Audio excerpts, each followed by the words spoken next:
Are we sure Nick Bosa is going to play week 1? I don't know. Maybe it's my fault for not asking the question, but he's not getting more work in practice. His practice is stretch, warm up with the defensive lineman, practice the little techniques on the bag, and then keep doing that while everyone else does the real practice.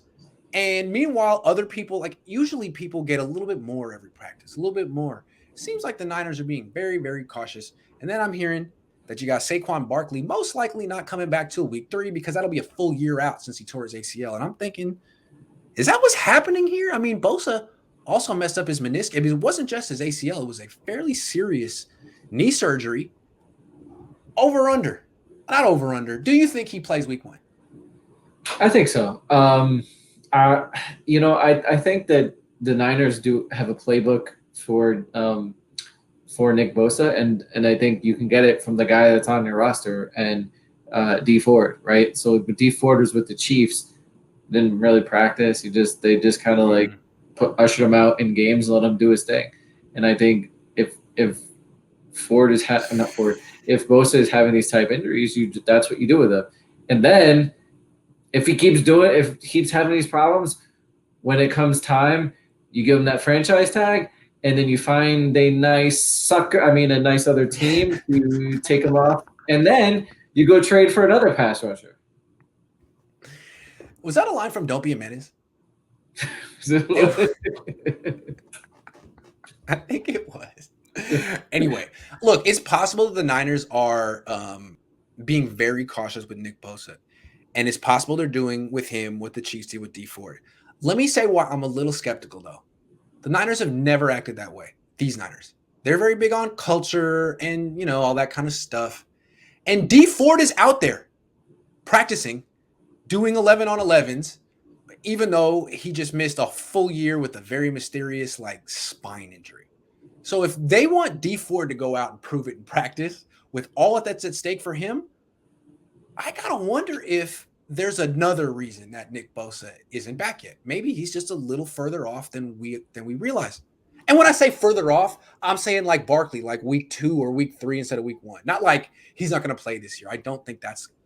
I just think like maybe the timeline is a little different than we think. It might. It's certainly like this is a team that changes their timeline all the time, and they don't exactly share it. Yeah, no, like, oh, I'll be back tomorrow, and then like, ooh, change, guys, you got to know it changed. He had a setback. It's going to come back week 2. We just want to let you guys. We want you guys to be the first to know because we want to have a nice little rapport. That's the most important thing is that we trust each other. Yeah, it's like, oh, he's got a cold, and then the next day you find out he's got COVID. Like, like, that's kind of how NFL teams. It's nothing. We're being smart. He's out for the year. Yeah. Oh, that really escalated. Yeah, well, we lied. Sorry. We expected it. He's working through it. Yeah. Lawless Light says, I keep hearing good things about Tavon Wilson. What are your thoughts? I hope he doesn't have to start more than one game. They knew they need Jaquiski Tartt. He's been in the league a long time. I love these reports of like 30-year-old or again with the thing. What's up with that? I love these reports of like that sucks. What's going on here? It's the 30% they're hacking you, man. Man, that's so frustrating. What is it? Work. What is it? What is going on there? There you go. Okay, that works. There it is. Okay, right. Tavon Wilson, him, Mohamed Sanu. What other like 7-year vet that we've seen forever is like a totally new person this year? Nah. Jimmy Garoppolo. It doesn't work that way. He's serviceable and maybe he can get him through a few games, but they need Jaquiski Tartt back ASAP-less. It's on my to-do list to check out some old film of Wilson, but like when you look at what he's done in his career, he started games, but he started games as a backup. Like he never took a starting job from anybody. So yeah, I don't think he's going to turn into some miraculous, awesome free safety or strong safety. Anthony Estrada says Jimmy's starting because when he plays, they win, and when he doesn't, they lose. Trey will get his first start against the first tough defense, which is I don't follow your premise at all there, Anthony. I know, but He's Detroit, 5-4 in his last 9 starts. I don't see this whole magical winning formula. I think Trey's going to win. I think so too. But I appreciate your donation, Anthony. I just the whole when they win with him and they. So you're telling me that there's something special about Jimmy Garoppolo that makes him that he has got like the winning sauce, and that even though Trey Lance is bigger, faster, smarter, better in every single way, he's just not gonna. He doesn't know how to win.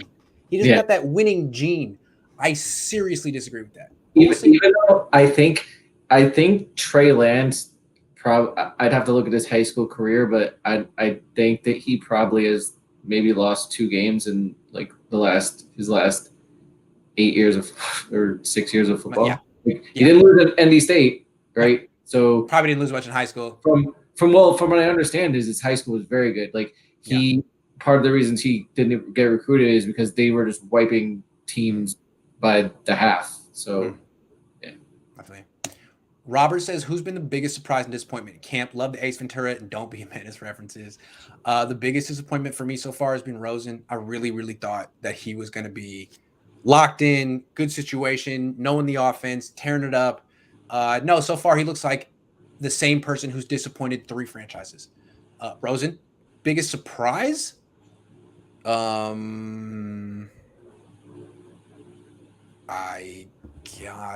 don't know. Ford? Yeah, that's the right answer. And in fact, we should talk about him like right now. Hold on. Trey Niner says off topic, but I haven't heard anyone mention this comparison. And I think they have similarities. Trey equals Steve Young. Do you see similarities? Yeah, he's got such a more powerful arm than Steve Young. And Steve Young was extremely accurate. I think their arms are a little different. But in terms of build, I can see that. And in terms of maybe like throwing motion, they're a little different as passers. They're a little different. Steve Young is a top 10 quarterback of all time. I'm not going to go there with Trey Lance yet. Yeah.